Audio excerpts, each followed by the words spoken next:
Monday to Saturday ಏನಾದರೂ breakfast ಮಾಡಿ manage ಮಾಡಿಬಿಡ್ಬೋದು. ಆದರೆ ಈ ಸಂಡೇ ಬಂತು ಅಂದರೆ ಹಸ್ಬೆಂಡು ಮಕ್ಕಳು ಎಲ್ಲರೂ ಮನೇಲೇ ಇರ್ತಾರೆ, ಏನಪ್ಪ ಬ್ರೇಕ್ಫಾಸ್ಟ್ ಮಾಡೋದು ಅನಿಸುತ್ತೆ.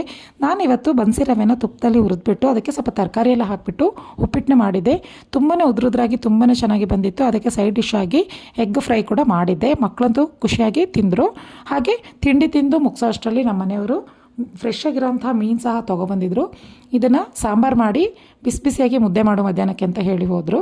ಹಾಗೆ ನಾನಿಲ್ಲಿ ಎಲ್ಲ ಮಸಾಲೆನೂ ಎಣ್ಣೆ ಹಾಕಿ ಚೆನ್ನಾಗಿ ಹುರಿದ್ಬಿಟ್ಟು ಇದನ್ನು ನಾನು ಗ್ರೈಂಡ್ ಮಾಡಿಕೊಂಡೆ. ಹಾಗೆ ಇದನ್ನು ಚೆನ್ನಾಗಿ ನುಣ್ಣಗೆ ರುಬ್ಬಾದಮೇಲೆ ಒಗ್ಗರಣೆಗೆ ನಾನಿಲ್ಲಿ ಸ್ವಲ್ಪ ಈರುಳ್ಳಿ, ಬೆಳ್ಳುಳ್ಳಿ, ಕರಿಬೇವಿನ ಸೊಪ್ಪು ಹಾಕಿ ಚೆನ್ನಾಗಿ ಕುದಿಸ್ಕೊಂಡು ಲಾಸ್ಟಲ್ಲಿ ಮೀನು ಹಾಕಿ ಮತ್ತು ಉಪ್ಪು ಮತ್ತು ಹುಳಿ ಬಿಟ್ಕೊಂಡ್ರೆ ಮೀನು ಸಾರು ರೆಡಿಯಾಗುತ್ತೆ. ಜೊತೆಗೆ ಬಿಸಿ ಬಿಸಿಯಾದ ಮುದ್ದೆ ಜೊತೆಗೆ ನನ್ನ ಮಧ್ಯಾಹ್ನ ಲಂಚು ರೆಡಿ ಆಯಿತು. ಮಕ್ಕಳಿಗೂ ಕೂಡ ತಿನ್ನಿಸ್ಬೋದು. ಮೀನು ತುಂಬಾ ಒಳ್ಳೆಯದು. ವೀಕ್ಲಿಗೆ ಒನ್ಸು ಮಕ್ಕಳಿಗೆ ಮೀನನ್ನ ಕೊಡಿ. ಹಾಗೆ ಈವ್ನಿಂಗು ನನ್ನ ಮಗನಿಗೆ ಹೋಮ್ವರ್ಕ್ ಎಲ್ಲ ಮಾಡಿಸಿ ನನ್ನ ದಿನನ ಕಂಪ್ಲೀಟ್ ಮಾಡಿದೆ. ನಿಮ್ಮನೆ ಕತೆ ಏನು ಅಂತ ನನಗೆ ಕಮೆಂಟಲ್ಲಿ ತಿಳಿಸಿ.